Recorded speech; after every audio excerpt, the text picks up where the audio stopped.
Hi and welcome to Life Impact TV. I'm Seán Brickell, the creator of Life Impact TV and the Life Impact System, which are designed to give you the practical and psychological personal impact skills you need to help you dare even more than you might believe you can to achieve even greater rewards and even greater success in your life. The business card, the seemingly simple and innocuous business marketing tool that should open up connections, improve communications, and even potentially a commitment one day to do business with the people you meet. A seemingly useful tool, but when used in the wrong way and in the wrong hands, it can be not just effective, but also a potentially destructive tool for you, your business, and your brand. Why? Put simply, people do not know how to treat other people's business cards, and actually they don't treat them with respect, but also unwittingly there's so many people in business, and people who should know better, who don't treat their own business cards with respect.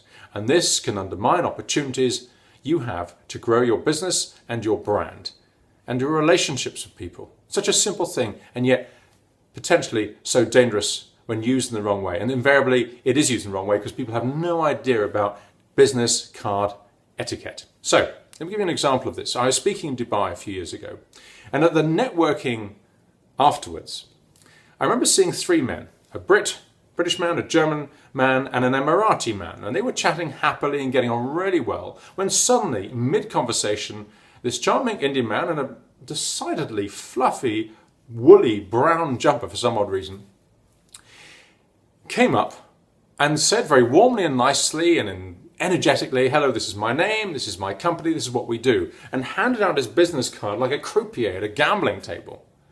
Well, needless to say, the three men who he imposed himself upon were not that impressed. They looked at his cards with varying degree of polite disdain, and the British and the German men put them in their pockets. And the Emirati man, I'll never forget this, put his hands behind his back, holding the business card in his right hand, smiling, and then dropped the business card on the floor behind his back for other people to walk on. That seemingly charming and warm and enthusiastic, no doubt ambitious Indian man with a very fluffy woolen brown jumper lost their attention, lost their respect, and lost any potential opportunities he had with three people in the matter of just a few seconds. Why? Because he didn't treat them with respect, but just as importantly, he didn't treat his own business card with respect. He handed out like confetti. He imposed it upon them. And often people lose out on business opportunities because of what they do and don't do with their business cards and other people's business cards. Three things. Firstly, make it inviting for them by what you say and the way you make them feel and the rapport you develop to stay in touch with you, rather than imposing your business details on them.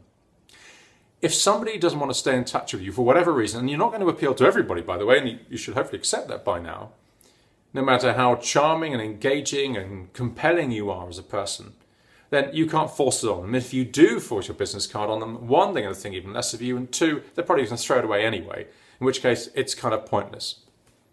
But if they haven't asked, it may be because they're shy. So you could say something like, would you like to stay in touch, or shall we stay in touch?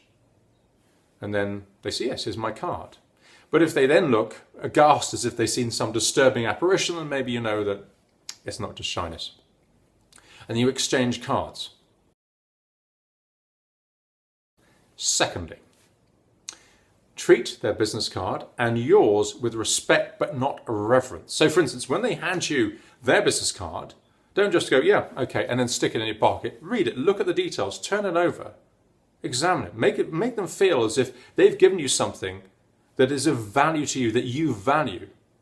Now, you may still be talking, but subconsciously, they might be thinking, great, this person is treating that card with respect, therefore they're treating me with respect. But if you then look at it and go, yeah, or don't even look at it, and I see people do this all the time, just stick it in their pocket, it shows you I'm not interested, like another notch on the business bedpost. Yeah, another card, another contact, another opportunity. How's it going to make the other person feel? So you don't treat their card with respect. But conversely, like the guy who's handing out his card like a croupier at a gambling table, treat your card with respect.